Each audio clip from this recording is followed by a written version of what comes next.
Қайырлы күн баршаларыңызға. Сіздермен бірге Таңжарқын менің каналыма қош келдіңіздер.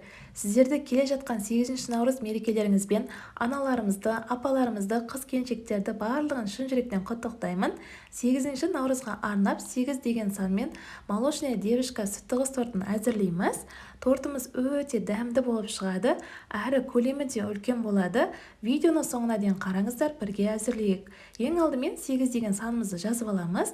Осылай екі түрлі трафарет болады. Мен үлкен түрін пайдаландым. Пергамент қағазымызды алып, трафаретімізді үстінен қойып, фломастерімізбен үстінен басып, сызып аламыз. Менде фломастер мастиканың бетіне жазуға арналған фломастер. Егер сіздерде трафарет болмаса, үйден сызып алсаңыздар да болады. Осылай 8 деп 4 пергамент қағазымызға сызып дайындап аламыз. Бізде 4 кожик шығады. Осылай 4-еуінде сызып дайындап алдым. Енді кожиктарымызды пісіруге тестамызды дайындай аламыз. 4 жұмыртқамызды алып, жұмыртқамыздың үстінен ертіп алған сармайымызды құямыз. Және сармайымыздың үстіне сгущенка құямыз. Мен осылай 3 желанияның сгущенкасын пайдаландым. Неғұрлым сапалы сгущенка пайдалансаңыздар, тортымыз соғұрлым дәмді, әдемі болып шығады. Жақсылап бір келкі болғанша миксерлеп аламыз. Тортымыздың құрамына не қосқаным, қанша граммнан қосқаным барлығын төменге описание бөліміне жазып қалдырамын. Осылай араластырып алдық. Енді құрғақ заттарымызды аламыз. Ұнымызды міндетті түрде електен өткіземіз. Ұнымыздың үстінен қопсытқыш разрыхлителімізді қосып, құрғақ заттарымызды бөлек араластырып аламыз. Осылай араластырып алдық. Енді сұйықтығымыздың үстінен осылай құрғақ затымыздың барлығын бірден қосып, ұндарымызды бір келкі болғанша жақсылап миксерлеп аламыз.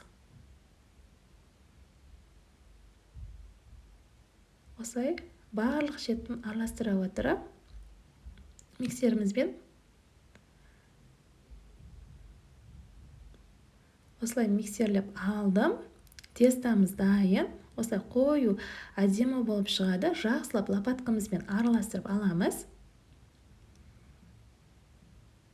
Тестамыз дайын. Енді тестамыз бөлек қойып, осылай мешок аламыз, кондитерлік мешогымызға дайындаған тестамызды құямыз. Егер бұндай мешоктарыңыз болмаса, үйдегі пакетті де пайдалансаңыздар болады. Мешогымызға осылай құйып дайындап алдық тестамызды. Енді алдын ала сызып дайындап алған пергамент қағазымызды алып, тестамызды құйып алған мешогымыздың басын сәл қайшымызбен қырып тастап, осылай 8 деген санымыздан сыртқа шығарып алмай, бір келкі қып тестамызды құйып аламыз. Мешогымызбен жұмыс істеу өте ыңғайлы. Осылай барлық шетіне тестамызды құйып алып, тегістеп аламыз. Менде тегістеген жері түспей қалыпты. Сіздерге түсінікті болу үшін осылай пергамент қағазымызды алып, 8 деген санын сыртына шығарып алмай, тестамызды құйып аламыз. Барлық шетіне мешогымызбен құю өте ыңғайлы. Осылай барлық шетіне тестамызды құйып алып, спатуланың көмегімен тегістеп аламыз. Осылай барлық шетіне тегістеп алып, қызып тұрған пеште 180 градуста 4 кожигімізді да пісіріп дайындап аламыз. Осылай қып-қызыл әдемі болып пісіп шығады. Пісіп шықты кожиктарымыз. Енді суытуға қоямыз. Суығасын барып, трафаретімізді алып, осылай артық шеттерін алып тастаймыз. Пышағымызбен кесіп. Сонда тортымыз бір келкі әдемі болып шығады. Осылай пышағымызбен кесіп алдық. Осылай 4 кожигімізді да пісіріп дайындап алдық. Енді кремімізді дайындаймыз. Мен осылай 69% творожный сыр мен сливки пайдаландым. 34% творожный сыр менде 350 грамм пайдаландым. 350 грамм өлшеп алып, үстіне 100 грамм шекерімізді салып, бір келкі болғанша жақсылап миксерлеп аламыз. Осылай бір келкі миксерлеп алдым. Енді үстіне сливкемізді құямыз. Егер сливкелеріңіз жаңа болса, әбден шайқап барып, 500 грамм сливки пайдаландым. сливкемізді құйып, креміміз өз қалпын ұстағанша біркелкі қылып миксерлейміз. Миксерімізді бір шетте ұстап тұрмай шайқай отыра миксерлеңіздер. Креміміз өз қалпын ұстау қажет.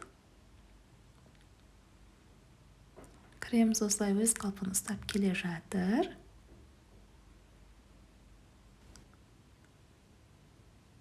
Осылай креміміз өз қалпын ұстады.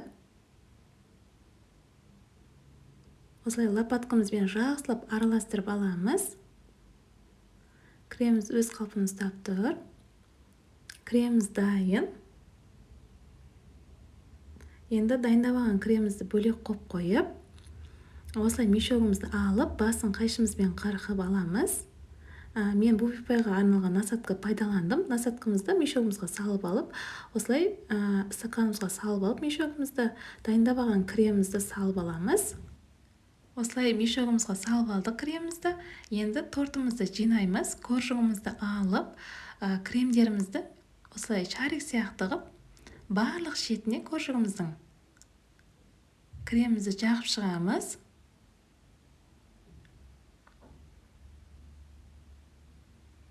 Осылай кремдеріміздің барлығын жағып дайындап алдым. Енді үстінен екінші пісіріп алған коржығымызды қоямыз. Кремімізді жағып, осылай 4 коржығымызды да дайындап алдық. Ең үстіне мен осылай гүл сияқты қылып насадка пайдаландым. Әдемі көріну үшін. Осылай үстіне де кремімізді жағып алдық. Тоңазытқышқа 3 сағатқа қойып алдым. 3 сағаттан кейін тортымызды сәндедім.